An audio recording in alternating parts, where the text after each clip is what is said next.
네, 김지훈 박사님 모시고 2부 이어가겠습니다. 우리 1부에서 뭐 여러 가지 이야기 나눠봤는데요. 2부에서는 어떤 이야기를 나눠볼까요?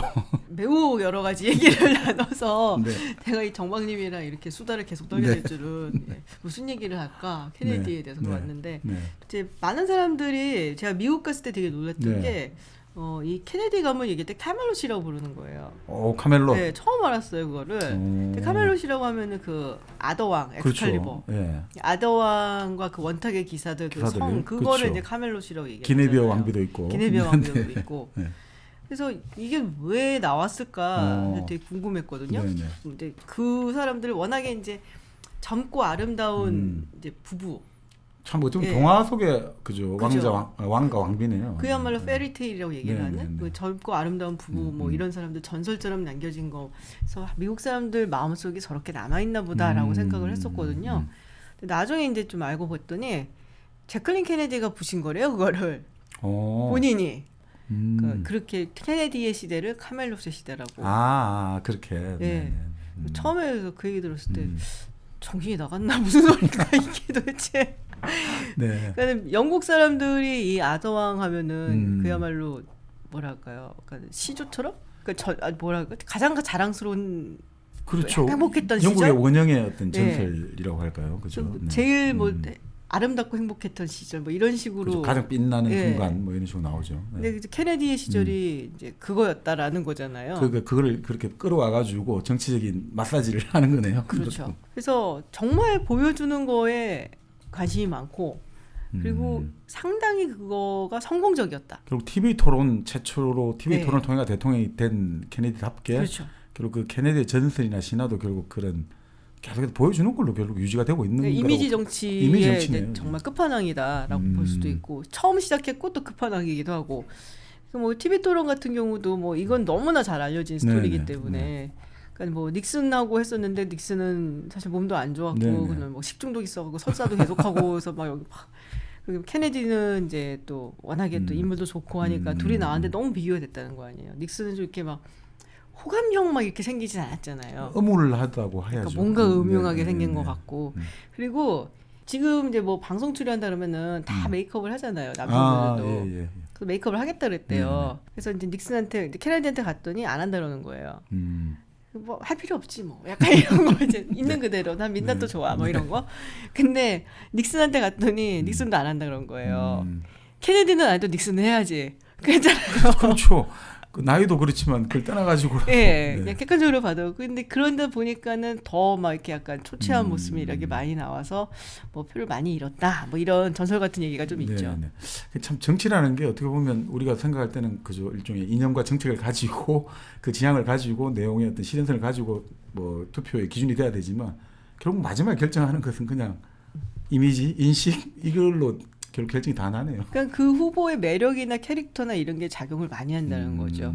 그리고 정책이라는 것을 물론 이제 굉장히 열심히 따지고 보는 분들도 계시겠지만 많은 사람들이 사실 이제 투표를 하고 그럴 때 그 팜플렛이 이런 거 아주 열심히 보고 정말 아주 객관적인 입장에서 이 사람이 이전까지 어떤 일을 했었는지 보고 성적표를 매겨갖고 투표장에 가지는 않거든요. 그렇죠. 그러니까 원래 내가 항상 나는 이 당을 찍어왔어 하는 마음을 갖고 가든지 아니면은 성격 좋아 보이네 뭐 이런 식으로 내가 가는 분들도 있고 인상주의 선거죠. 인상주의 선거 뭐 이런 것도 있고. 근데 그때 이제 케네디가 물론 이제 미국 같은 경우는 민주당 공화당이 워낙 공고하게 지켜져 왔었고 그리고 이제 케네디는 인상도 좋고 젊고 뭔가 활기차 보이고.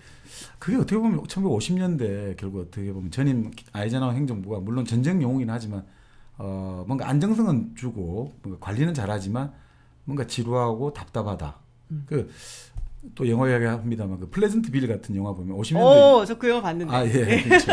50년대 유행했던 TV 드라마 영화 맞아요. 만드는 거잖아요. 근데 그때 보면 그 50년대라는 게 상징하는 게 있잖아요. 아주 흑백에 아주 안정적이고 서로 다 친밀감을 느끼고 그 대신 뭔가 버라이어티한 건 없는 거죠. 점점점 변해가. 그렇죠. 색깔로 근데 이제 색깔이 변해가잖아요. 그러니까 그때 그 느낌을 가지고 있다가 지금 말씀대로 젊은 후보가 나오고 이미지 자체로 뭔가 신선해 보이고 새롭게 보이고 이상적인 어떤 캠페인을 내걸고 하니까 사람들이 어떤 그런 것들이 뭔가 여기에 기회를 줘보자 이렇게 나타날 수도 있지 않을까 싶거든요. 뭐 변화를 이제 원하는 거죠. 그리고 이제 공화당이 8년 한 거잖아요. 네네. 그러니까 뭐 이제 주로 그렇게 하면은 이제 다른 당으로 넘어가는 경향들이 음. 많으니까 이제 그때 미국 사람들이 케네디를 선택했는데 그렇지만 아주 신승이었어요. 그렇죠. 네, 아주 어렵게 이겼어요. 그렇죠. 예. 아까 말씀드린 대로만 10만 표 조금 넘게 차이 났고. 그리고 근데 웃겼던 게 뭐냐면요. 케네디 대통령이 이렇게 암살되고 난 다음에 네. 이제 사람들한테 여론조사를 한 거예요. 그리고서는 60년 선거에서 누굴 찍었냐, 케네디를 찍었냐, 닉슨을 찍었냐 물어봤더니 케네디를 찍었다는 사람들이 60% 넘게 나왔어요. 그건 참 뭘까요? 이제 역사와 나는 함께했다 이런 걸 만들고 싶은 거죠. 아, 그렇네요. 예. 그 당시에 그러니까 이렇게 비극적으로 죽어가고 온 국민이 애도를 했고 뭔가 동화처럼 소설처럼 된 주인공이 있는데 근데 난 이 사람 말고 닉슨 찍어서 말하기 좀 없어 보이잖아요. 네, 네. 그러니까 사람들이 이제 여론조사를 하고 갈 때 뭐 기법이 잘못된 것도 있지만 거짓말도 자주 한다. 그러니까 결국 어떻게 보면 지금 아까 말씀하신 그 일부에서 말씀하셨듯이 링컨 같은 경우가 어떻게 보면 진정한 미국의 시조가 될 수 있듯이 근데 링컨도 결국 그 나라를 세우고 비극적으로 결국 그렇죠. 마감을 했잖아요, 생을. 그러니까 사실 그게 이제 한 100년 지나가지고 다시 케네디에게 만들어지니까 이것도 뭐 현대판 하나의 어떤 신화가 만들어지니 그 사람들 입장에서는 사실 그게 상당한 어떻게 보면 위안이라면 좀 그렇습니다만 저렇게 똑똑하고 부유하고 잘난 사람들도 저렇게 비극적으로 삶을 마감하구나. 그 생각하면 또 위안도 받거든요. 정말요? 이런 잔인하신 분인 줄 몰랐어요. 아니 그게 그리스 비극이죠. 비극을 좋아하는 이유가 네. 영웅의 몰락에 그렇죠. 사람들이 위안을 받으니까 카타르시스 사실 또 우리가 예전에 대표적인 소포클레스의 오이디푸스 왕 저렇게 똑똑하고 천재적이고 용기 있는 사람도 저렇게 이제, 아버지를 죽이고 어머니와 결혼하는 이런 천하의 정말 비극을 맞게 되다니 이런 느낌하고 좀 비슷한 것 같아요. 그러니까 자꾸 오히려 숨겨진 비밀들 나오고 하는 것도 사실 숨겨진 비밀이 나와야 또 이제 비극은 또 이게 좀 증가되고 네. 배가 되니까 네. 그래서 모르겠어요. 이제 케네디라는 인물이 영화나 뭐 소설이나 뭐 이런 뭐 전기나 이런 걸로 봤을 때 되게 매력적인데 정말 냉정하게 정치학자 입장에서 봤을 때는 존슨이 사실은 더 낫죠. 대통령으로서는 재미없고 결과로 늙었고 평가를 그렇죠. 그러니까 뭐 재미없고 좀 나이도 많고 노쇠하고 잘코 다른 정치인이고 하지만 이제 존슨 같은 경우도 의회에서 세월을 많이 보냈으니까 어떻게 딜을 해야 되고 의회랑 어떻게 협상을 해야 되고 이런 거 굉장히 많이 아는 사람이었거든요. 그러니까는 실질적으로 그래서 해낸 일도 많고 물론 그래서 존슨이랑 이게 케네디 집안이랑 사이가 안 좋고 막 이런 장면들도 나오고 사실 그게 또 사실이고요. 특히 그 중에서도 바비 케네디랑 안 좋았어요. 결국 그 바비 케네디는 한 6, 7개월 더 하고 그만뒀죠. 법무장관. 예. 워낙에 사이가 너무너무 안 좋았고 예전에 그런 일도 있었다 그러더라고요. 그러니까 백악관 그 키친에서 부엌에서 이렇게 막 사람들끼리 막 떠들고 좀 재밌게 얘기하고 막 이러고 있는데 거기서 이제 존슨 부통령 당시에 부통령이 바비 케네디를 마주친 거예요. 근데 이제 존슨이 너 내가 뭐 기분 좋게 하면서 너 정말 물어보고 싶은 게 하나 있는데 말이야. 너 왜 이렇게 나 싫어하니? 막 대놓고 물어봤대요. 네. 대답도 안 하고 갔대요. 케네디가. 그 나중에 케네디가 이제 암살 당하고 난 다음에 이 바비가 인터뷰를 한 것을 보면 존슨에 대해서 정말 직설적으로 나쁜 놈이라고 얘기를 해요. 그만큼 사이가 안 좋았고 영화에서 그게 여실히 드러나고. 근데 제키 케네디도 안 좋아했다는 얘기가 있어요. 그래서 이 부통령이라는 자리가 대통령이 사실 뭔 일이 생겨야지 부통령이 의미가 있어지는 그렇죠. 거잖아요. 그 미국은 닌자 도는 이유가 딴 거 없잖아요. 1인자 유고를 대비하는 거니까. 그래서 되게 꺼림칙한 사람인 거거든요. 어떻게 보면은. 죽어야지 역할을 내 남편한테 무슨 일이 생겨야지 이 사람이 좋아한다. 그러니까는 나한테는 어떻게 보면은 가장 조심해야 되는 사람일 수도 있고. 진짜 트레이드 오프네요. 상충되는 율배반적인 관계. 그러니까는 존슨이 했을 거라는 얘기를 하는데 뭐 제가 보기에 그랬을 가능성은 거의 없는데 그래서 그런 얘기를 했더라고 하더라고요. 존슨이 내 남편이 이렇게 서 있는데 부통령이 이렇게 지나가고 가서 뒤에서 이렇게 뭐 얘기를 하고 이런 거 보고 있으면 마치 죽음의 까마귀가 지나가는 것 같아. 뭐 이런 식으로까지 표현할 정도로 되게 싫었나 보다. 그죠? 되게 싫었나 봐요. 그러니까 뭐 로버트 케네디도 그렇고. 근데 실제로 로버트 케네디가 암살 당했을 때 존슨이 되게 잘해줬어요. 그 집에 이제 전화해서 다 뭐 위로 말 전하고 그리고 뭐 LA에서 죽었잖아요. 거기다가 이제 뭐 교통 같은 거 비행기라든지 선박이라든지 이런 거 다 이거 해주고 다 로지스틱 다 짜주고 원래는 알링턴 묘지에 사실 묻힐 수는 없는 건데 편의를 봐주고 정말 존슨 입장에서는 다 해줬어요. 그래서 뭐 조금 애증의 관계가 아니었을까. 존슨은 로버트 케네디는 그렇게 싫어했겠지만은 뭐 그리고 결국 큰 일을 당하고 나면 우리가 이제 흔히 말하는 지실바지라고 우리 예전 말로 뭔가 누군가가 욕바지라고 해야 될까요? 그런 게 필요하거든요. 그러니까 그 특히 가까운 사람일수록 그 어떤 감정에 배출해 줄 수 있는 배출구를 찾는 경향은 있기는 하죠.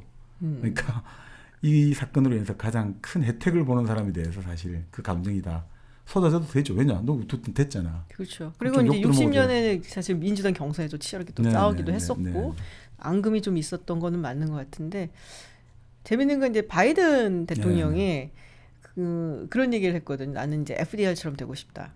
그러니까 지금같이 사실 미국이 힘들고 뭐 경제적으로도 좀 위태로워 보이기도 하고 물론 주식시장은 항상 날아가고 있는 요새 안 좋나? 하여튼 네 그리고 뭐 코로나 때문에 뭐 아주 타격을 많이 받았고 그러니까는 나라가 지금 위기에 있기 때문에 내가 FDR처럼 이제 구해내는 그런 완전히 반으로 쫙 지난 대선 때 쪼개졌으니까 완전히 쪼개졌죠. 네. 근데 많은 사람들이 얘기하기에는 존슨 같은 대통령이 될 거다 아마도. 왜냐면은 바이든도 굉장히 오랜 시간 이제 상원에서 보냈고 그렇죠. 그리고 뭐 의회 딜하고 이런 것도 워낙에 많이 했었고 또 익숙한 사람이고. 그래서 재밌는 스토리가 이제 미치 매커넬이 지금 이제 공화당 상원의 리더잖아요. 그 사람이 오바마하고 되게 안 좋았어요 사이가. 그러니까 오바마 너무너무 싫어했어요 이 미치 매커넬을. 그래서 막 거의 안 보려고 그러는데 뭐 좀 못되게 군 것도 있어요. 그리고 미치 매커넬이. 근데 이 바이든한테 전화를 해갖고 그랬다는 거예요. 그 화이트하우스에는 협상하고 딜할 줄 아는 놈이 한 놈도 없냐? 막 그러고서는. 그런 이제 미국 의회의 정치는 뭔가 딜과 협상이 오가는 곳이기 때문에 오히려 그거에 익숙했었던 존슨처럼 바이든도 그렇게 가지 않겠냐. 예, 뭐 이런 얘기를 하더라고요. 하긴 뭐 이게 지금 우리도 이제 동서고금 정치사를 보면 그러니까 일종의 개혁이라든지 어떻게 보면 새로운 어떤 교체 이걸 시대 정신으로 갖고 많이 들어왔지만 그 현실적으로 제도권이라고 해야 될 그 관습이란 제도가 있잖아요. 근데 이게 사실 생각보다 그렇게 쉽지가 않잖아요. 그게 어떤 사람들은 그게 기득권의 벽이다라고 설명하는 사람도 있지만.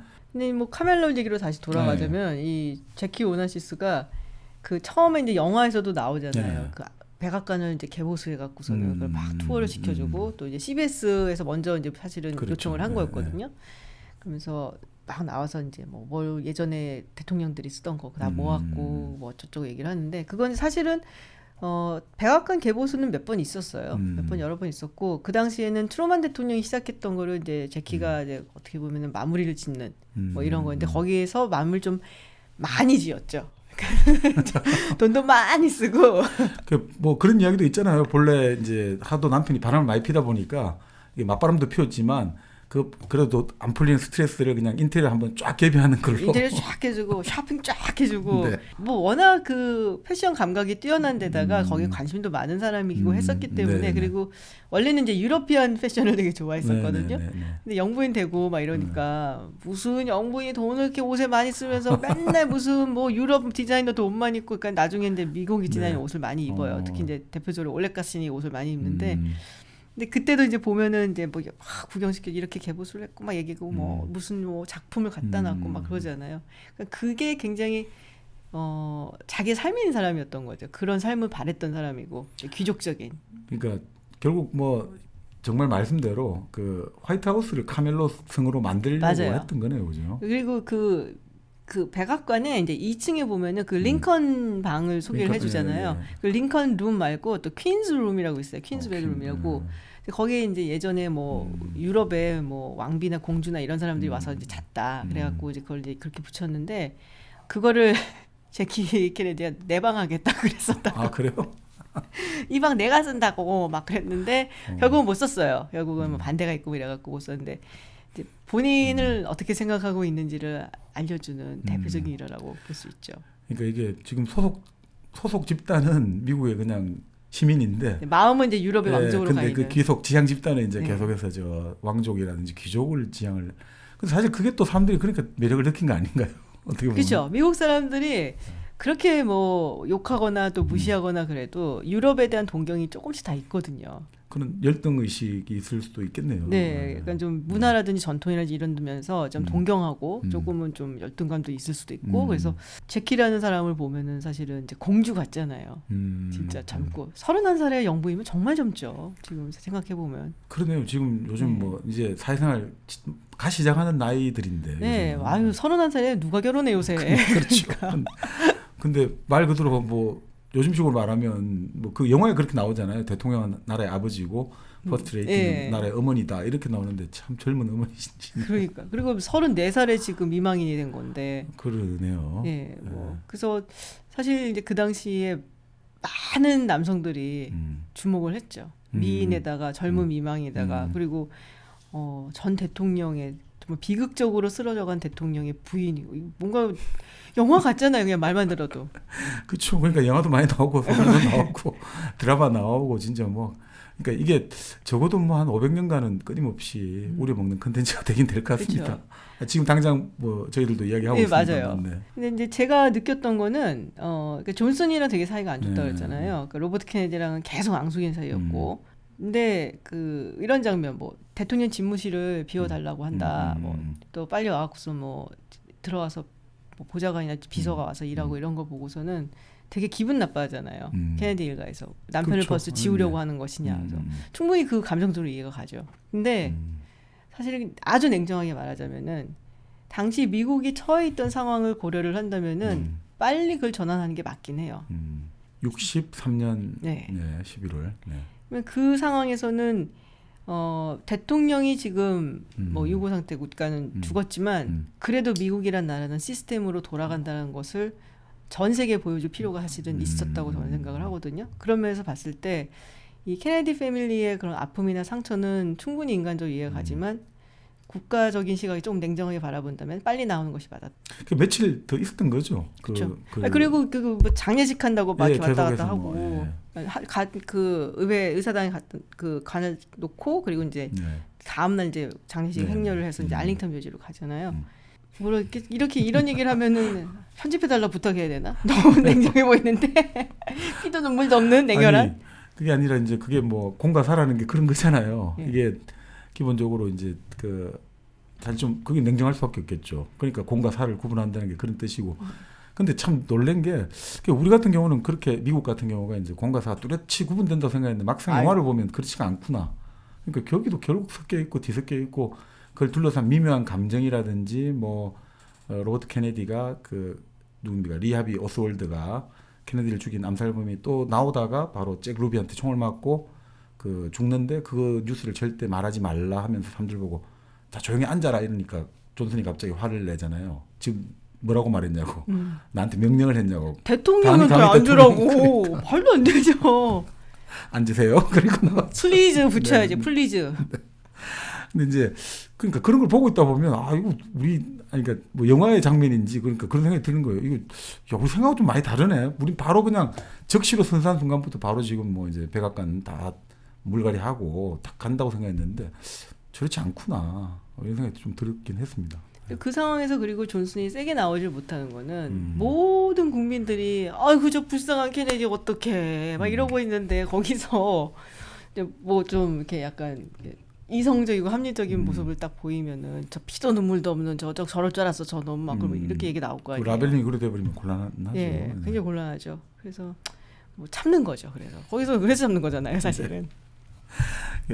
그러니까 영화 같은 경우 결국 그 기자하고 인터뷰를 해가지고 네. 이렇게 쭉 한번 자기 시각에서 보고 뜯어 고치고 뭐 이렇게 하는데 그 좀 재밌는 게 그 신부님 있잖아요. 어떤 가톨릭이니까 네. 그 신부님한테 일종의 고해 성사를 하는 거잖아요. 그러니까 아 근데 사실 내가 원하는 게 보통 사람의 삶이었다. 내가 말도 안 되는 소리 하고 있어. 그런가요? 무슨 이 사람은 보통 사람으로 살 수가 없었다. 아우 태어날 때부터 나는 보통 사람이 아니야라고 태어난 거죠. 예, 한 살 때부터 승마를 했을 거예요. 아 참. 그러니까 관리 철저하게 어떻게 보면 이게 뭔가 하나의 어떤 루트를 따라가는. 어머니가 보통이 아니었다니까 제가 보기에는. 아니 그게 제가 예전에 그 뭡니까 저 시몬드 보바르 있지 않습니까? 네. 그 시몬드 보바르 같은 경우도 그 어릴 때 전기를 읽어보니까 그 어릴 때 부모가 지금 우리 강남 8학군 이상인 거예요. 정말 관리하고 하나 처음부터 끝까지 모든 것을 다 체크하고 남자친구 이것도 못 사귀게 하고 하나하나 다 나오거든요. 그럼 뭐해? 아니 그러니까 결국 그런 방식이 이제 그 유럽식의 그 20세기 초반에도 그런 방식이 유행했다는 거예요. 그 부모들이 아주 아이들의 삶을 관리를 해줘야 된다. 지금 우리가 이제 그렇게 따라하는 거 아닌가 싶기도 한데 사실 비슷하군요. 뭐 유럽은 제가 알기로는 네. 특히 영국은 아직도 굉장히 보수적이라 들었어요. 네. 그래서 귀족이나 평빈이나 이런 거를 뭐 웃기긴 한데 뭐 따지고 그리고 그런 식 교육을 시키고 계층 사회죠. 예, 예. 완전히. 그리고 뭐 20세기 초반이면은 사실 이제 뭐 유럽 뭐 프랑스는 이런 데 다 비슷한 상황이었었고 그거를 또 지향하고 뭐 좀 동경했던 게 이제 부배 집안이 아니었을까. 그럼 저녁 먹을 때 오죽하면 불어만 쓰게 하겠어요. 재밌는 게 그 유럽 같은 경우도 결국은 뭐 오르데가 이 가세트인가 그 사람이 그 대중의 반역 같은데 보면 결국은 20세기 한 1920년대 30년대 이제 귀족들이 차지하던 해변가에 이제 노동자들이 몰려오기 시작했다 이거죠. 상당히 불쾌하다 이거죠. 자기들끼리 조용하게 딱 뭐 가서 해변에 책을 읽고 레스토랑에서 조용히 뭐 커피를 마시고 음식을 식사를 하는데 갑자기 시끌벅적하고 사람들이 있는데 근데 결국 어떻게 해야 되느냐 문명인이라면 그걸 같이 이제 포용하고 공존하고 어쩌고저쩌고 이렇게 나오는데 결국 그런 뭐라고 할까 계속해서 뭐 나누려고 하는 욕구들이 사람들이 다 있는 거고 그런 의미에서는 이 제클린 같은 경우는 그걸 잘 포착했네요 사실. 그럼요. 미국 사람들의 네. 그 어떤 무의식적인 지향들 다 케네디로 아니 그러니까 저기 뭡니까 저 예전에 유명한 찰리 채플린 같은 경우 뭐 미국에서 결국 쫓겨나기 전까지 네. 그 살았던 그 해변가 캘리포니아 쪽 보면 완전히 이거는 뭐라고 할까요? 한 구역 자체가 다른 사람들 아예 들어올 수가 없잖아요. 아예 구역 자체가 떨어져 있고 제가 제일 놀랬던 게 그 미국 같은 경우 전용 해변이 있다. 네. 우리는 그런 거는 잘 못 봤거든요.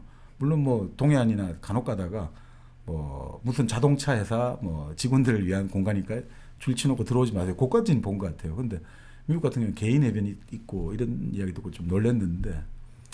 근데 누구나 다 이건 뭐 사실 뭐 국가에 따라서 달라지는 게 아니라 세계 어느 곳이나 마찬가지지 않을까요? 뭐 그렇죠. 소유 취득하려고 그러고. 근데 기본적으로 인간이 저는 이렇게 구분 짓는 것을 굉장히 좋아한다고 생각하거든요. 네. 너와 나를 구분 짓고 우리와 너, 네. 그 구분 짓는 걸 굉장히 좋아한다고 생각하고 그래야지 자기가 이제 불안한 것을 감추든지 아니면은 극복할 수가 있다. 그래서 그런 이야기도 하더라고요. 최근에 이게 사회가 어쨌든 우리가 이제 시민혁명 이후로 정책 평등 이렇게 나오고 있잖아요. 근데 이제 이런 것들이 지금 사실 그 대표적인 1인 1표로 민주주의인데 사실 위협받고 있는 거잖아요. 지금 상당히. 이 상태에서 옛날에 어떤 분들 이야기가 결국 이제 신봉건 사회라는 것들. 근데 신봉건 사회가 다른 의미가 아니라 지금 말씀대로 결국 다시 구분 짓는 것들이 편한 거 아니냐. 이런 이야기도 하시는 분들이 많더라고요.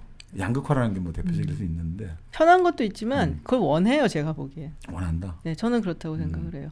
그러니까 이게 사실 혼자서 이렇게 항상 이렇게 인시큐어하다 그러잖아요. 인간에. 그래서 누군가와 함께 있다는 것만큼 위안을 주는 게 없거든요. 근데 누군가와 함께 있다 보면은 이제 이렇게 우리가 되고 그 우리가 뭔가 좀 정당하고 굉장히 옳고 그리고 뭐 아주 괜찮은 존재가 되려면은 우리를 규정 지어주는 것은 사실은 그들이거든요. 그들이 그렇죠. 없으면 우리가 안 돼요. 이게 이제 뭐랄까, 그러니까는 우리 집합 벤 다이어그램에 보면 나오는 것처럼 다 공동체라는 게 그렇죠. 아들들 전제를 해야지 아워가 성립하니까. 예. 근데 그러려면은 우리가 그리고 좀 의미가 있는 존재가 되려면은 그들이 별 의미가 없어야 되는 거거든요. 니체신데요. 니체의 결국 그 초인이 결국은 그 마린이 있어야지 초인이 되는 거예요. 초인 자체가 뭐가 있는 게 아니라 마린을 보면서 나는 저런 마린으로 떨어지면 안 된다라는 게 끊임없이 이제 니체가 말하는 거거든요. 그러니까 마린의 존재가 없으면 초인 성립하지 않기 때문에 사실 이게 나중에 결국 지금 말씀하신 게 엘리트와 대중이 계속해서 이제 분화되는 게 이제 그런 것 같은데 니체 쪽으로 가실 것 같은데. 하여튼 근데 그게 결국에는 본능이 아닐까 본성이 그리고 그게 그러니까 나의 정당성을 나타내줄 수 있는 게 뭐 여러 가지가 있겠죠. 뭐 이념도 될 수가 있고 뭐 여러 가지 뭐 운동이도 될 수도 있고 그리고 그게 또 부가 될 수도 있는 거고 계급이 될 수 그러니까 귀족이 될 수 있는 거고 그래서 여러 가지 있는데 하여튼. 그거는 뭐 역사적으로 봤을 때 사라질 수 있는 거라고 생각은 안 해요.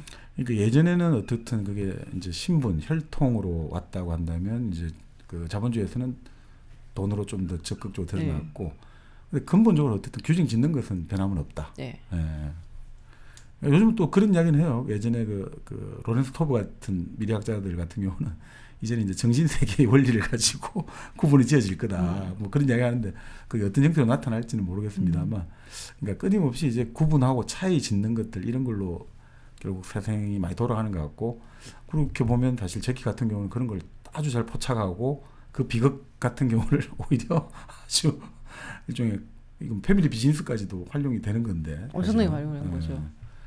근데 결국은 그 집안 자체는 지금도 그 미국 서민 대중의 인기는 많이 얻고 있잖아요. 지금도. 아직도 뭐 케네디 하면은 뭐 되게 좋아하고, 제가 기억이 잘 안 나는데 어떤 건지 무슨 그러니까는 뭐라 그러지? 시콤 같은 거였는데 그래서 나 누구랑 데이트하는데 케네디랑 데이트하면서 막 여자들이 막 놀라고 막 이런 게 있었어요. 그 정도로 케네디 하면은 매우 매력적인 이름 이렇게 되는 거죠. 그래서 존 F 케네디 주니어도 살아있을 때는 항상 뽑혔잖아요. 가장 매력적인 뭐 독신남 늘 뽑히고. 아니 그 예를 들어 미국에서 그 부의 상징하는 록펠러 가문이면 록펠러 케네디 데이트 한다면 케네디. 당연히 케네디다. 네.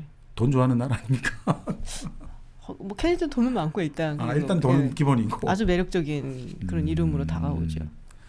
지금 뭐 그런 지금 예를 들어 정치 가문으로 그렇게 매력적인 데는 케네디 가문 넘어서는 쪽은 없죠 지금 미국에서. 예를 들어 부시 쪽은 아무래도 그러니까 깜짝 놀랐습니다. 그러니까 부시 쪽도 그렇고 클린턴 쪽도 좀 뭐 아직 뭐 결국 뭐 부부 정도고, 그러면 나머지는 지금 특별히 없네요. 아니 루즈벨트 같은 경우는 근데 그렇게 그 정말 뭐 사선 헌법을 다시 고치게 만들었고, 그 루즈벨트 때문에 그 아까 말씀 아스 슐레진저가 그 이야기한 거잖아요. 제왕적 대통령 그 말이 나온 건데 그 이후로 사실 대통령이 너무 세진 거 아닙니까? 근데 루즈벨트 가문은 없나요? 그렇게? 그 가문 있었던 것 같은데 루즈벨트 쪽이 정치 쪽은 그 다음에 대중적으로 아직은 없네요. 아니요, 루즈벨트에 대해서는 FDR에 대해서는 미국 사람들이 굉장히 존경을 하죠. 그래서 그 루즈벨트 가문을 다 좋아해요. 근데 케네디랑은 조금 다른 거죠. 그러니까 루즈벨트 가문은 뭔가 좀 아버지스럽게 존경을 하는 거고, 케네디는 이렇게 좀 연인스럽게 약간 이런 차이인 것 같은데, 왜냐면 루즈벨트는 이제 사실 FDR도 있지만은 티오도어도 있잖아요. 근데 물론 이제 둘은 되게 먼 친척이긴 하거든요. 좋아하지도 않았어요 서로. 사이도 별로 안 좋다는데. 당도 다르잖아요. 네, 그리고 엘레노아 그래갖고서는 티오도어 루즈벨트의 조카잖아요. 그래서 시집 간다 그랬을 때 되게 싫어했대요. 네, 어쨌든간에 근데 이 루즈벨트 가문은 그래서 티오도어 루즈벨트는 굉장히 좀 뭐랄까 좀 마초스럽고 그리고 약간 USA 막 이런 스타일이잖아요. 그래서 좀 막 귀엽기도 하고, 예. 그래서 사람들이 뭐 사랑스러운 우리 대통령님 막 이런 이미지라면 친근감을 좀. 예. 근데 이제 FDR 같은 경우는 진짜 뭐 나라를 구해주신 위엄. 예.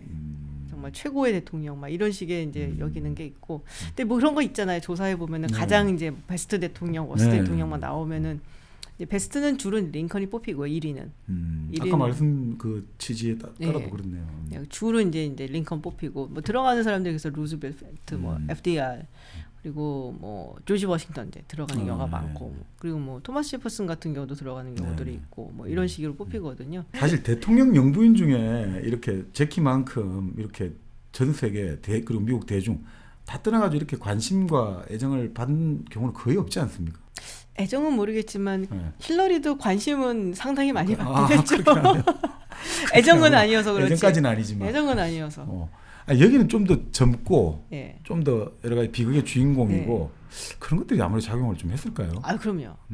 제가 이 영화도 보고 그리고 생각을 좀 이렇게 쭉 해봤는데 역시 예쁘면 용서가 돼요. 그 당시 욕을 많이 먹었어요. 뭐 제가 어떻게 봤던 거는 1962년도에 드레스만 한 400벌을 사 입었대요. 1년이 365일인데. 그럼 나라 돈으로 그때는 사는 거예요? 아, 그럼요. 야, 그럼 뭐 관대하네요.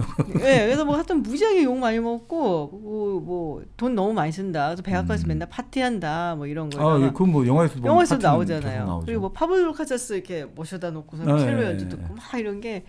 정말 딱 옛날에 뭐 18세기 이럴 때 유럽 귀족들이 그 챔버 이렇게 거기서 이렇게 대놓고 일종의 스폰 하듯이 본하는 개념이네요. 딱 그거 그렇게 보이지 않으셨어요?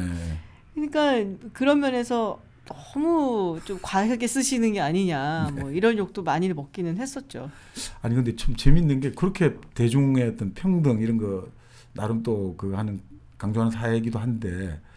그것들이 그 당시에는 그렇게 크게 뭐 이런 어떤 문화 행사를 한다지만 비판이 그렇게 많이 안 나온 거는 좀. 근데 미국이 그렇게 평등을 강조하는 사회는 평등은 아니에요. 아니구나. 제 생각에는 미국은 누구든지 올라갈 수 있는, 성공할 수 있는 기회를 주는 곳, 기회가 굉장히 네. 많은 곳이다라지. 그러니까 평등하게 태어났는데 그쵸. 생명과 그리고 이제 그 행복을 추구할 권리는 이제 누구에게 본인이 기회가 들어가야 기회가 들어가고 오히려 이제 평등 얘기는 사실 프랑스가 이제 프랑스 대혁명이 뭐 사회주의 혁명으로는 전 세계 최고다, 처음이다, 뭐 이런 얘기를 하잖아요. 사회주의 혁명에 가깝죠, 사실 프랑스 혁명은 좀 따지고 보면은 평등에 그러니까 뭐 평등이 훨씬 더 방점이 더 주어졌다라고 본다면 미국은 그거보다는 이제 개인이 그렇죠, 자유 쪽에 그렇죠. 더 방점이 주어진 사회라서 평등하게 태어났으니까 나머지 네가 알아서 이제 잘 살아야지. 이렇게 노력을 하고 그러면은 성공을 할 수 있어. 그리고 사실 성공의 기회가 많은 것도 미국이고 뭐 지금까지 다른 나라들 뭐 미국이 여러 가지로 비판을 받기는 해도 다른 나라들에 비하면은 길이 많이 열려 있는 것도 맞아요. 제가 생각하기엔 저는 이제 그렇게 생각을 하는데 그렇게 봤을 때 이 케네디라는 가문은 일단은 척박한 그 아일랜드계 이주민들이 와갖고 성공을 했고 아메리칸 드림을 이뤘고 아메리칸 드림을 딱 이루고 그리고 저 아름답고 멋진 사람들이 백악관까지 들어가고 그래서 물론 이제 불만의 소리도 당연히 있었겠지만은 이제 국민들이 특별히 자기 삶에 크게 영향이 없는 한 보면은 인정해 주는 거네요. TV에서 보니까 좋네, 막 약간 이렇게 될 수 있죠. 그러니까 사실 지금 평등 자유 이야기 하시니까 이게 기본적으로 그러니까 미국은 그 평등 자유에 따라서 좀 많이 달라지는 것 같아요. 이게 그 지금 강조점은 당연히 이제 자유에 있긴 한데 그래도 이제 지금 말씀드린 FDR 같은 경우는 결국 그 당시 막 거의 사회주의 된다고 난리 난 거잖아요. 정부의 어떤 적극적인 큰 정부로 나아가게 되니까. 근데 결국 그런 것들은 결국 국가가 나서야지 이게 자유를 추구하다 보면 결국 불평등이라든지 양극화가 될 수밖에 없고 그러니까 국가 권력이 들어가서 결국 시정 교화적 작용을 해주는 거잖아요. 근데 사실 미국 그 독립선언문 보면 딱 그거잖아요. 우리는 평등하게 태어났고 결국 바로 그를 자유라는 것들 이런 것들이 결국 우리는 결국 그러니까 평등하게 태어났지 평등을 실현하는 것들이 어떤 국가라든지 사회 역할은 아니다 이렇게 그러니까 결과적인 평등이 아닌 거죠. 그러니까요. 누구나 똑같이 인간의 존엄성을 가지고 그게 이제 평등하다는 거지. 뭐 결과적으로 뭐 비슷한 생활을 해야 된다. 이거는 절대 아니죠. 미국은 전혀 그렇지 않아요. 근데 어떤 분이 그런 이야기 하시는 거예요. 그러니까 바로 그 자유라는 개념들에 관해 가지고 독립선언문에는 그렇게 나오잖아요. 우리가 그러니까 그것들이 거의 천부의 권리니까 우리의 자유를 지키고 생명을 지키고 하는 거 권리니까 우리가 동의하지 않는 정부 어떤 형태의 정부라도 그것들이 그걸 동의하지 않고 이게 우리의 그 자유를 방해할 때는 그 정부에 대항해 가지고 우리가 개폐를 할 수 있는 거잖아요. 개혁을 하든 전복을 할 수 있다. 이렇게 좀 세게 나오잖아요. 그러니까 일종의 시민의 저항권, 무장권 이런 것들이 인정되는데 독립선언문에 보면 그 연방헌법은 11년대에 나오고 좀 애매하단 말이에요.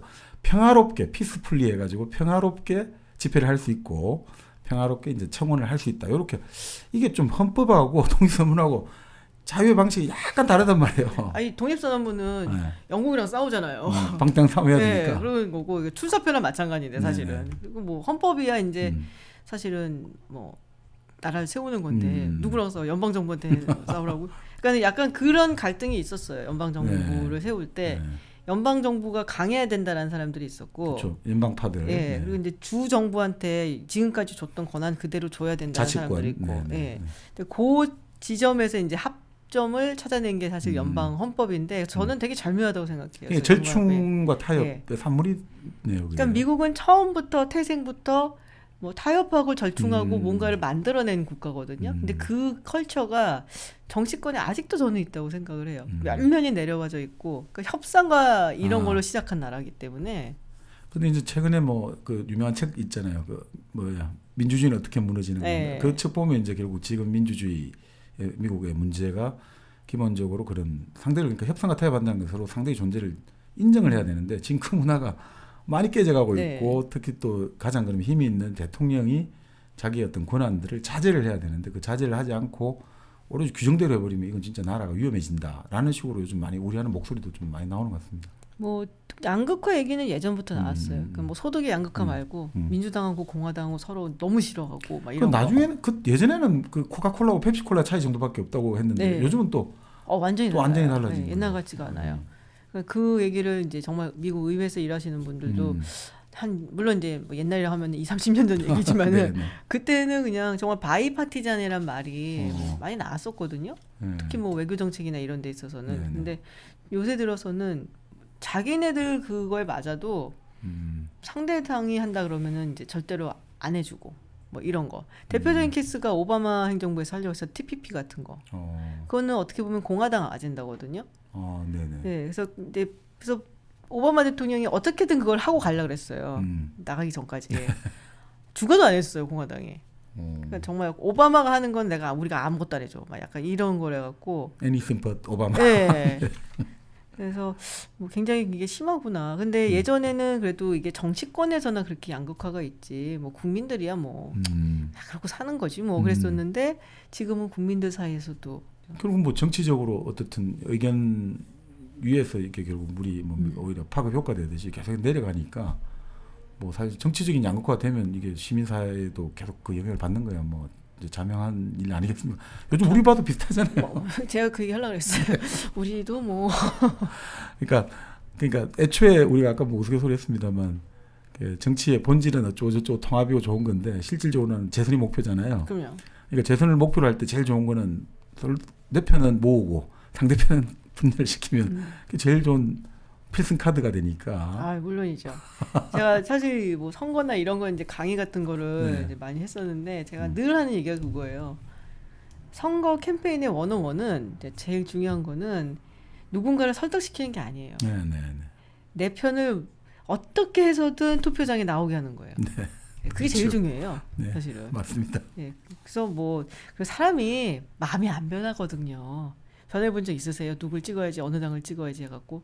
그러니까 뭐 정 안 되면 안 나갈 수는 있는 그러니까 거죠. 안 나가고 네. 말지 내가 상대당은 안 찍어. 네. 그게 있거든요. 네. 그렇기 때문에 선거를 치른 정치인 입장에서는 우리가 보통 이제 갈라치기라고 얘기하잖아요. 네네. 그게 이제 본인들한테는 가장 이득이 되죠. 그러니까 사실 뭐 그런 이야기하고 똑같죠. 그 잘 조직된 100명이 조직되지 않은 10,000명보다 낫다고 하거든요. 조직된 사람들이 100명 있으면 그러니까 우스갯소리로 왜 모든 폭력배든 모든 어떤 형태든 어떤 분야든 조직을 만들려고 하느냐. 조직이 돼야 결국 힘이 붙고 영속성이 생기나니까.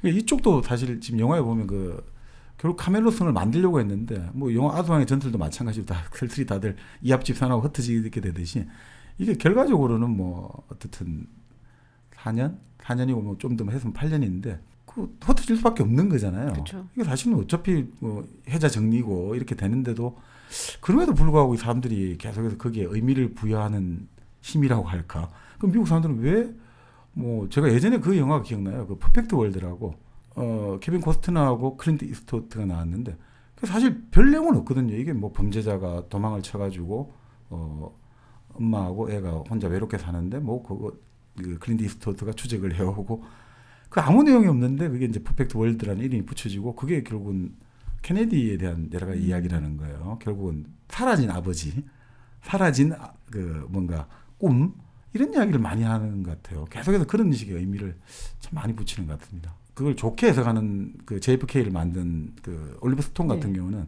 그 케네디가 결국은 꿈꿨던 게 결국 핵무기가 없는 세상, 소련과의 어떤 평화 공존 그것들이 결국 굉장히 좋게 해석하는 거예요. 마지막에 그 아메리칸 대학 연설에 담겨 있었고 그랬기 때문에 뭐 그런 기록은 있다는 거예요. 그 이제 후르쇼프가 이제 케네디 암살 소식을 보고받고 망연자실해서 눈물만 흘렸다. 뭐 이런 이제 이야기가 있더라고요. 그리고 이제 미코얀 부총리를 조문사직을 보냈는데 그 미코얀이 이제 그 제클린 위로하러 왔을 때 몸을 부들부들 떨었다는 거예요. 그만큼 충격을 받았다. 그래서 이제 케네디 부인이 꼭 이제 후르쇼프에게 전달해줘라 이거죠.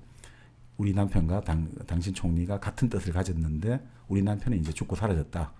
이제 당신에게 달려있다. 뭐 이런 이제 이야기를 했다는데 그 정도로 이제 그런 것들에 대한 꿈들이 결국 미국이 가지고 있었는데 그 미국이 그러니까 방향을 하나의 어떤 새로운 방향으로 갈 수 있는 길이 그러다가 가능성을 탐색했는데 그게 결국 이제 암살로 막혔기 때문에 좀 퍼펙트 월드에 대한 것들이 무산되고 JFK 올리버 스톤은 그런 식으로 계속해서 본인이 뭐 JFK 그 영화 보면 결국 오마주 아닙니까 케네디에 대해서 그런 것들이 좀 많이 깔려 있구나 이 생각이 좀 들었습니다.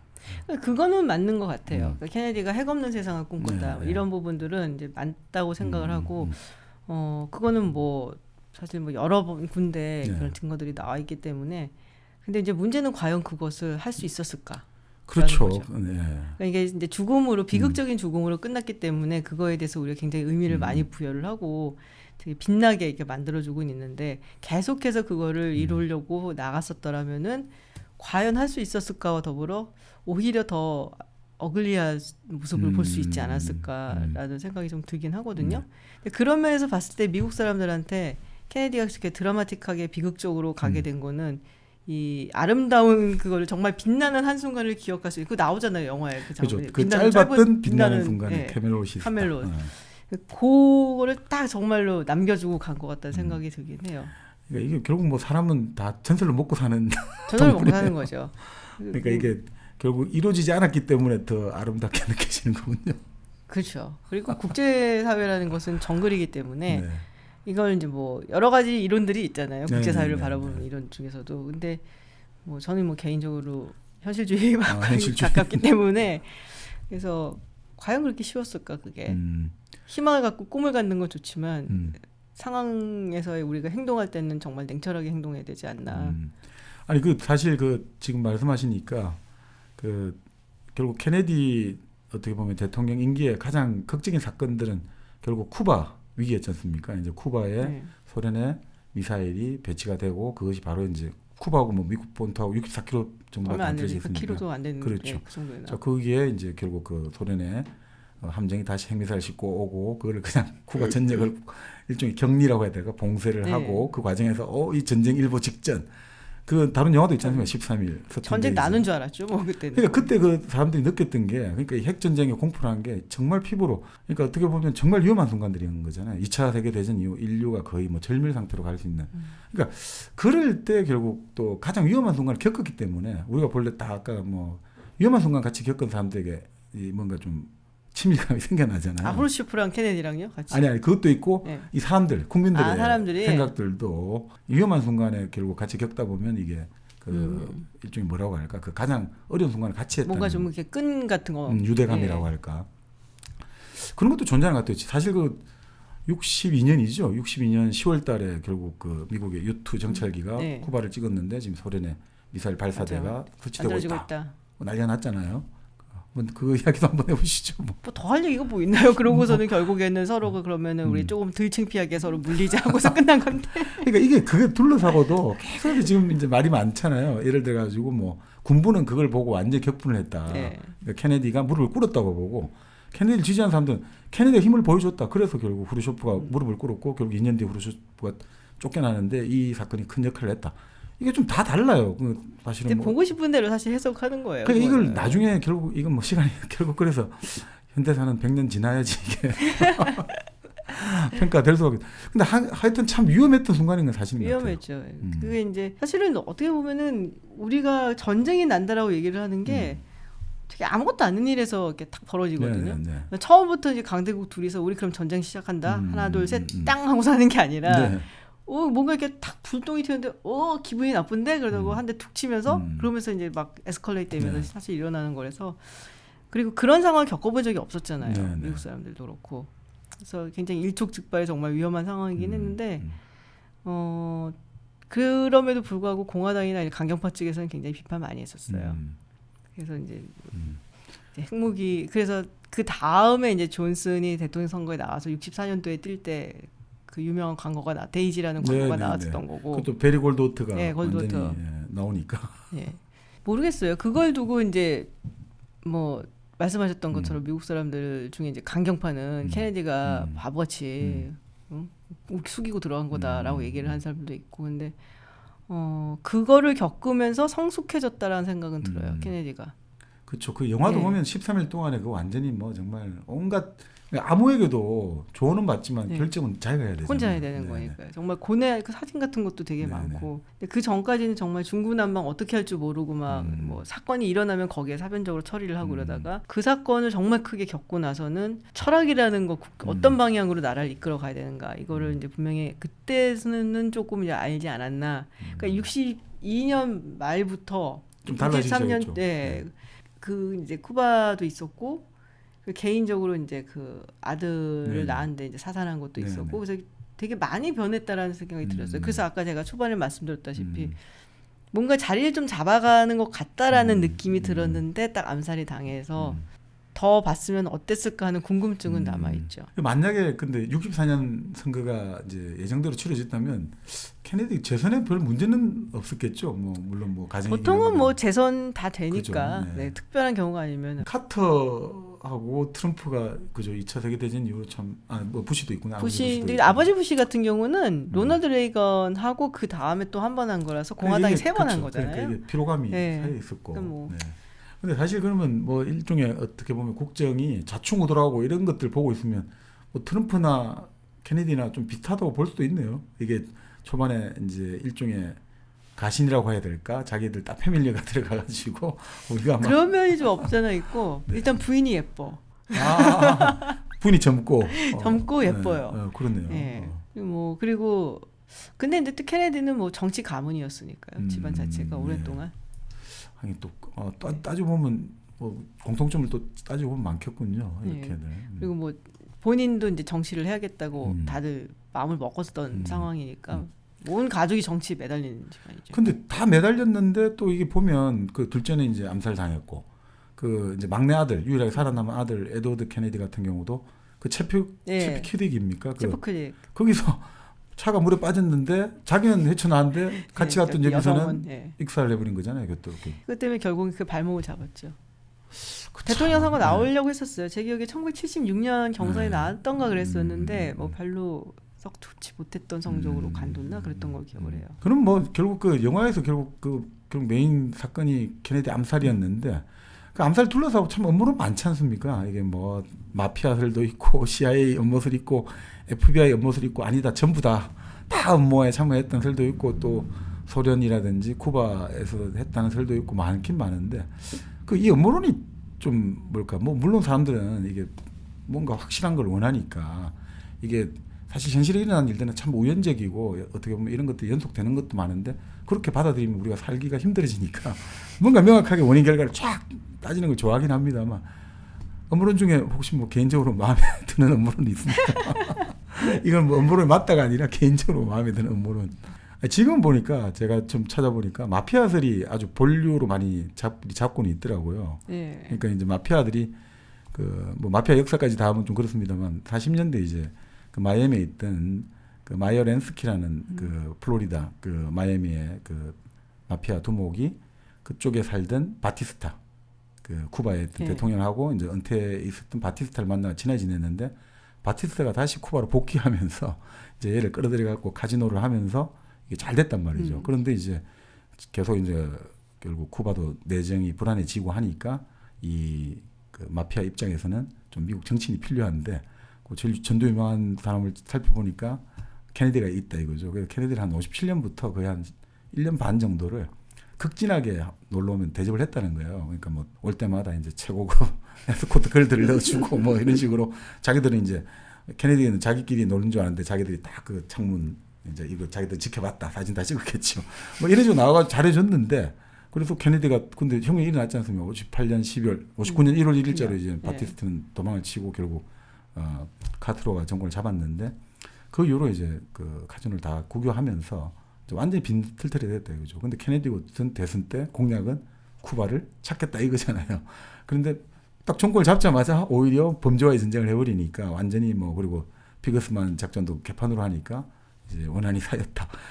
이런 식으로 해서 이야기를 막 끌어내더라고요. 그래서 뭐 이야기 자체는 그럴듯한데 또 누군가는 오히려 그렇게 마피아설을 말하면서 이게 타겟을 다른 걸로 옮기는 느낌이 들지 않느냐 뭐 이렇게 또 주장하는 사람도 있고. 근데 당시 미국 그 주류 언론들이 그 리하비 오스월드 단독 범행설로 너무 몰아간다는 거예요. 그러니까 좀 우리가 치면 어떤 좀 탐사 보도라든지 추적이 잘 안 이루어졌다, 팔로우업이 좀 안 되고 있지 않느냐, 뭐 그런 이제 이야기는 그때부터 좀 나왔다고 하는데, 그 JFK 같은 그 만든 그 올리버 스톤 같은 경우도 이 영화 만들어지니까 또 계속해서 이제 뉴욕 타임스도 공격을 많이 하더라는 거죠. 그러니까 그 케네디 암살에 관련해서 왜 이렇게 이제 주류 언론들이 발끈하느냐, 뭐 이런 이야기도 나오긴 나오더라고요. 뭐 뭔지 모르겠습니다만은.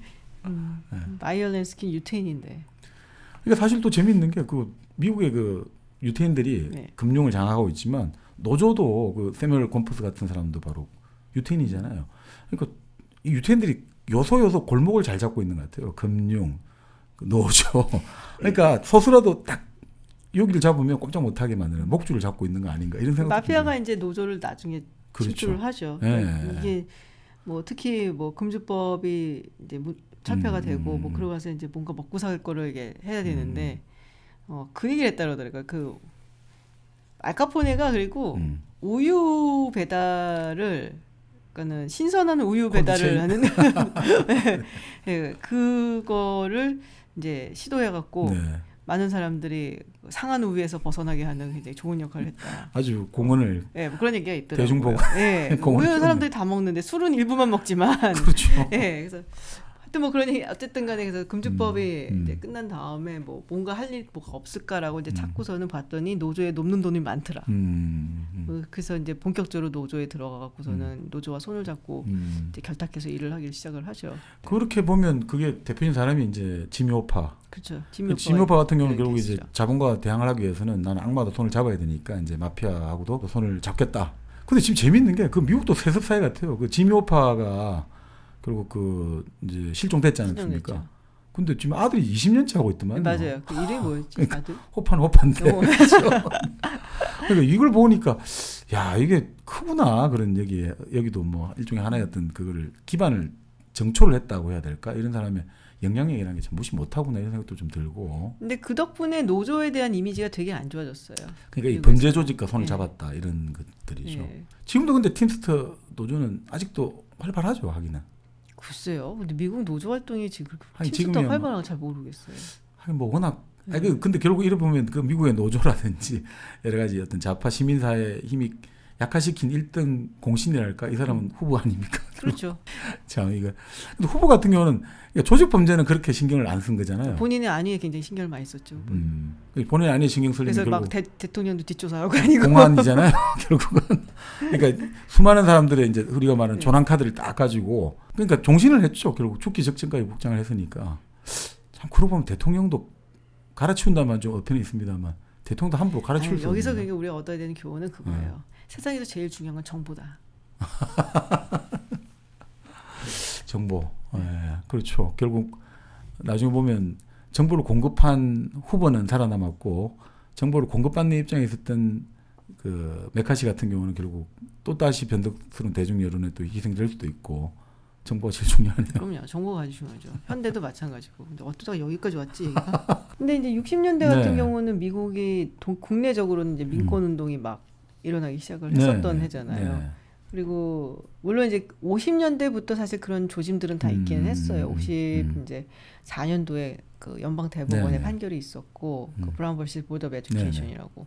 그리고 이제 57년도에 이제 아이젠하워 대통령이 그 아칸소 리틀락에서 그러니까는 학교 그 흑백 통합 학교 이거에서 이제 학생들을 보내야 되는데 이제 막아서고 이제 못 들어오게 하니까 이제 주방위군을 보내갖고서 투입을 해서 이제 들어갈 수 있도록 가드를 해주고. 근데 비슷한 일이 사실 이제 또 있었죠.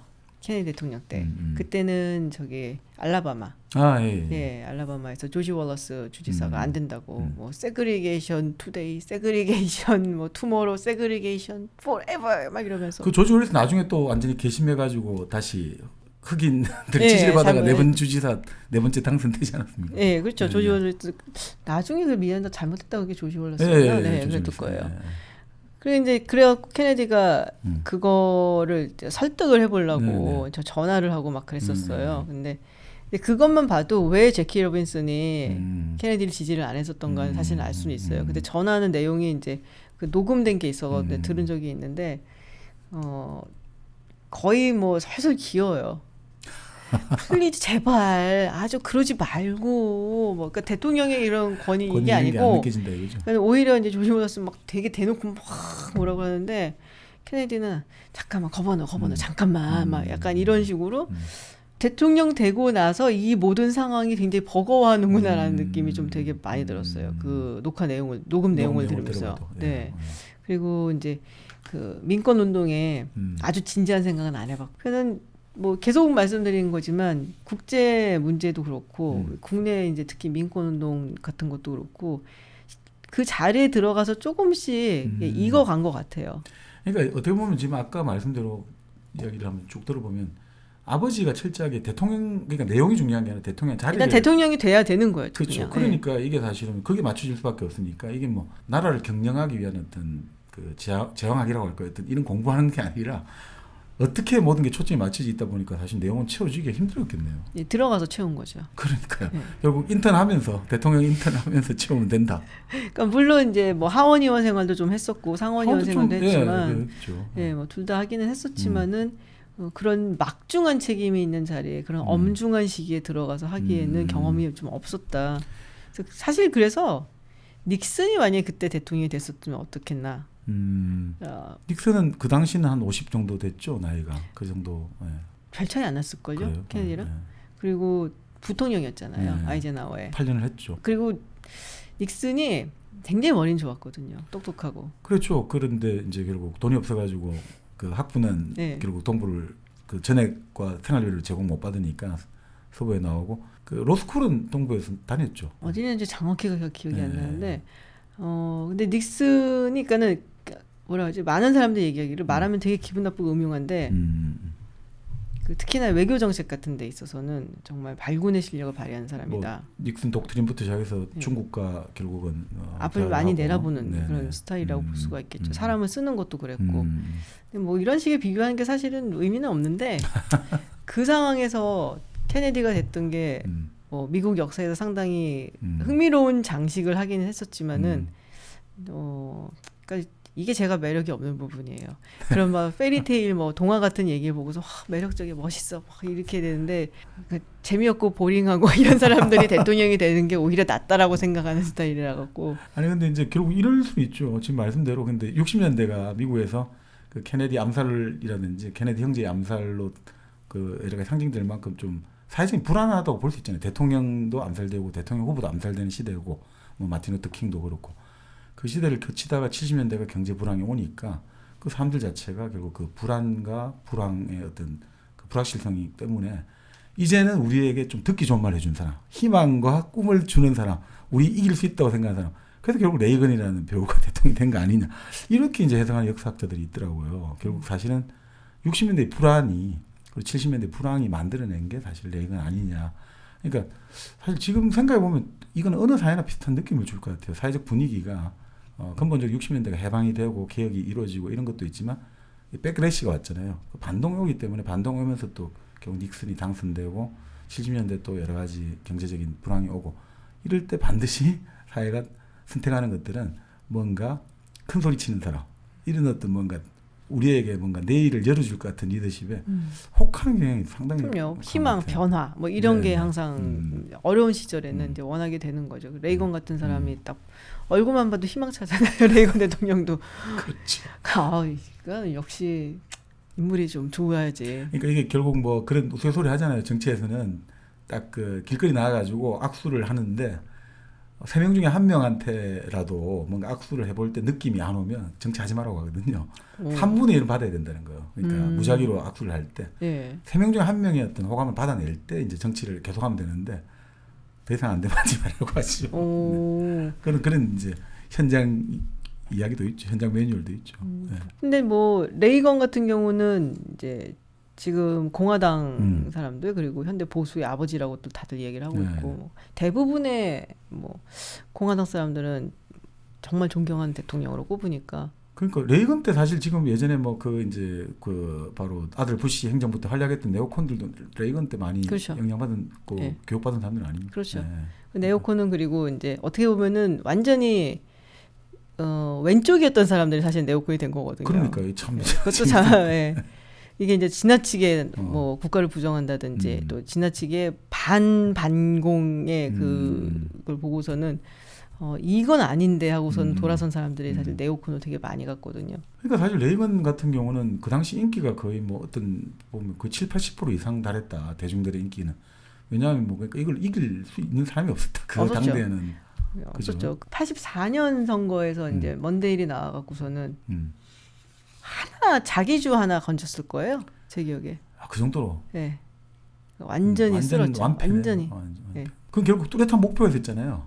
결국 소련과 악의 제국과 결국은 최종 경쟁에서 힘을 몰아줘야 되잖아요. 그러니까 십자군 이렇게 되니까 참 그러니까 미국이 그럴 때 보면 이게 대외적인 어떤 그걸 해도 그 결국 이제 자기들을 가장 위협하는 하나의 국가 나타났을 때 이게 힘 모아주는 거는 상당한 것 같습니다. 미국이라는 나라가 저는 사실 이제 뭐 미국 정치를 공부했다고 해도 되게 오래전이긴 하지만 하면서 되게 매력적이라고 생각을 했었어요.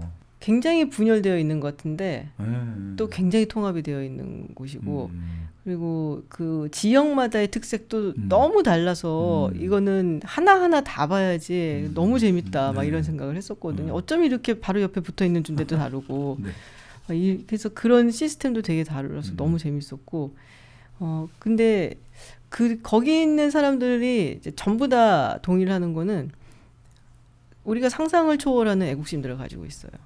그러니까 뭐 반전 운동에다가 뭐 미국이 이런 거 잘못한다 비판하고 막 이런 사람들조차도 우리가 상상할 수 없을 만큼의 아주 강렬한 애국심을 가지고 있다는 거죠. 그래서 그런 점이 글쎄요, 저는 이제 뭐 국가주의 뭐 이런 걸 별로 좋아하는 사람은 아니지만은 어쨌든 이 미국이라는 나라의 힘을 만들어내는데 정말 근본적인 원인이 되지 않나.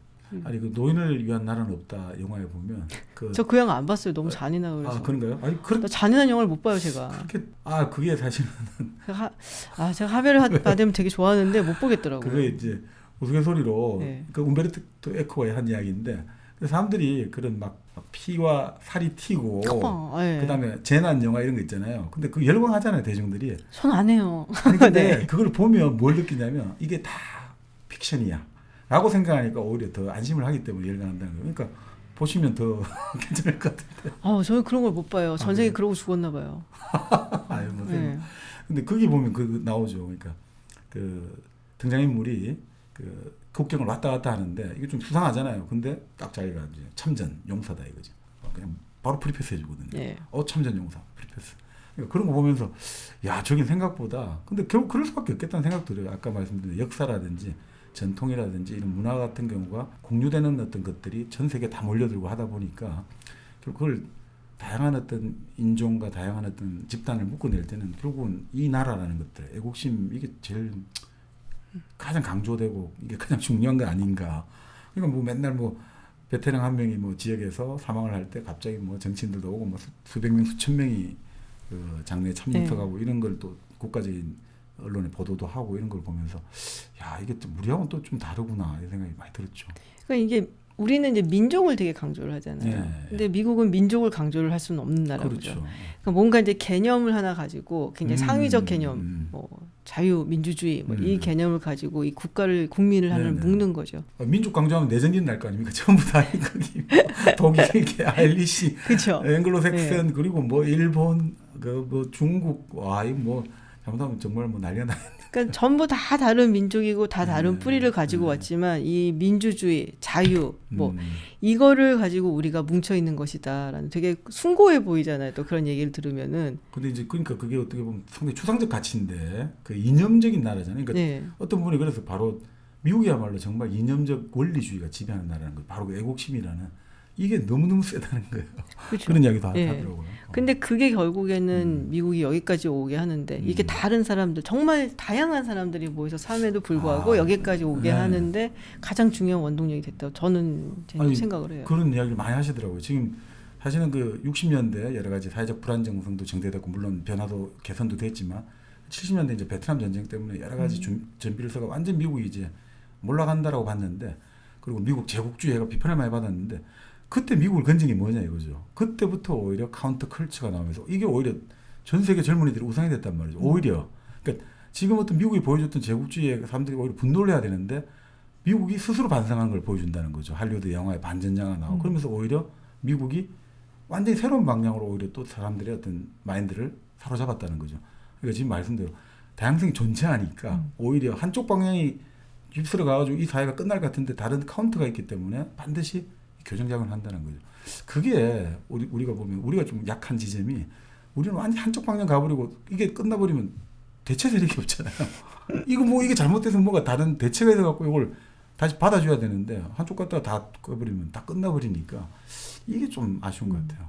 그 안에서 이제 다른 목소리가 나오고 그러니까 그거를 이제 뭐 양심의 목소리다라고 얘기를 하기도 하지만은 그러니까 이 나라에서는 어쨌든 이렇게 가는 게 잘못됐는데 그 안에서도 잘못됐다고 지적하는 목소리가 나오니까 그거 자체만도 사실은 굉장히 희망적으로 보는 거죠. 그렇죠. 그러니까 지금 말씀대로 그 양당 정치가 가능한 이유가 그 양당 간에 지금 아까 이념적 지향이나 여러 가지 정책적 차이는 많이 벌어졌다지만 근본의 전제가 애국심이라고 본다면 그 양당 정책 그래서 가능하잖아요. 완전히 달라지면 이거는 민주주의가 지탱하기 힘들잖아요. 그렇죠.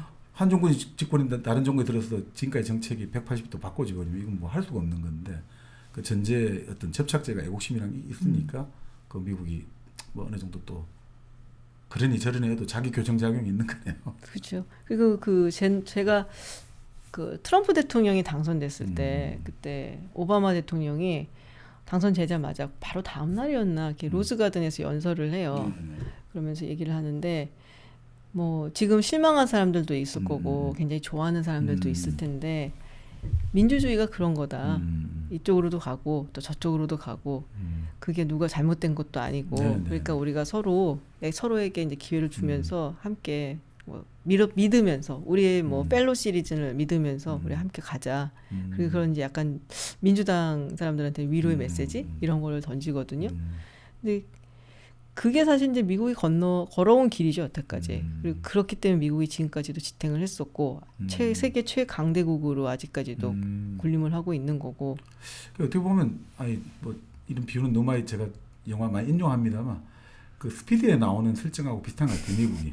그러니까 시속 70마일 이하로 떨어지면 폭탄이 터져서 다 죽는데. 뭐 하세요? 집에서 영화 보고 책 보고 뭐 잠은 자세요? 어떻게 주무시긴 하세요? 아니 갑자기 이게 비유는 많이 써먹었는데 지금 말씀 들으니까 네. 딱 그거네. 그러니까 폭탄이 70마일 이하 떨어지면 터지지만 그게 어떻게 합니까? 근데 그렇다고 그 운전을 그만둘 수는 없잖아요. 그러니까 운전하면서 폭탄을 해체를 해야 된다 이거죠. 그러니까 그런 식의 어떤 문제가 많은데 여러 가지 문제가 있지만 계속해서 고쳐가면서 중간에 스톱 그만두고 다시 폭탄부터 이건 할 수 없다 이거죠. 일단 간다. 가면서 계속 고칠 수 있다. 이런 게 상당히 좀 이제 아까 뭐 미국 정치의 매력을 느끼신다는 게 그런 점에서 보면 좀 이해가 될 것도 같습니다. 뭐 우리가 재키를 시작해가지고 아주 다양한 이야기를 나눠봤는데요. 네. 이 애초 취지와 뭐 굉장히 다르죠. 네, 달라졌는데 애초 준비한 이야기는 전혀 다른. 못했어요. 지금 조금 하긴 했는데 뭐 거의 뭐 그냥 다른 얘기하고 뭐 그냥 수다 떨러 나왔구나라는 생각으로 지금. 이게 본래 또 그 영화 이야기는 영화를 소재로 할 때 매력이 이런 것 같습니다. 결국 뭐 파리도 갔다가 런던도 갔다가 뉴욕도 갔다가 뭐 이렇게 하다 보면 또 대충 이제 윤곽을 다 알게 되니까. 무슨 얘기를 하고 가는지 모르겠어요. 지금 원래 영화 제키 뭐 이런 관련된 얘기, 뭐 케네디 얘기 뭐 그냥 뭐 하는데 와서 그와 관련이 없는 얘기를 더 많이 한 것 같아갖고 우리 일당백 시청자분들께 조금 죄송한 마음도 들고. 근데 또 가끔은 이런 식으로 그냥 하염없는 수다를 떨어보는 것도 또 굉장히 신선한 비타민 같았다. 바로 뭐 지금 그게 가장 찬사 같습니다. 본래 어떤 주제를 가지고 이야기하기로 나왔지만 이게 다른 이야기를 할 때가 오히려 가장 재미가 있다고 누군가는 그러더라고요. 저는 그러니까 지금 이야기 나눈 내내 아주 좀 뭔가 뭐라고 할까요? 아주 머릿속이 활발하게 좀 생리적으로 자극이 된다고 해야 되나? 신경세포들이 이야기 들으니까 저게 생각나고 저게 이런 것들이 아주 근래 보기 드물게 내가 진행을 했어야 됐어. 그러고 보니까 뭐 또 다음에 한번 네. 또 찾아주시고 좋은 이야기 또 나누는 기회를 가져보죠 뭐. 네, 알겠습니다. 마지막으로 또 그 하시는 유튜브 한번 하시고 마무리하시죠. 네, 구후 김지윤 TV 그리고 지금은 김지윤의 지식 플레이 여러 가지 재미있는 내용 다루려고 하고 있습니다. 와주시면 감사하고요. 구독하세요. 네, 구독, 좋아요 꼭 누르겠습니다. 네. 자, 오늘 김지윤 박사님 모시고 그 제키라는 영화를 가지고 60년대 미국 그리고 케네디 암살 뭐 여러 가지 이야기를 한번 두서없이 나눠봤습니다. 근데 본래 결국 예기치 않은 뭐 그런 이야기 하잖아요. 구원은 예기치 않은 순간에 온다고 이런 두서없는 이야기 속에서 또 깨달음을 얻는 분도 계실 거라고 믿습니다. 감사합니다. 감사합니다.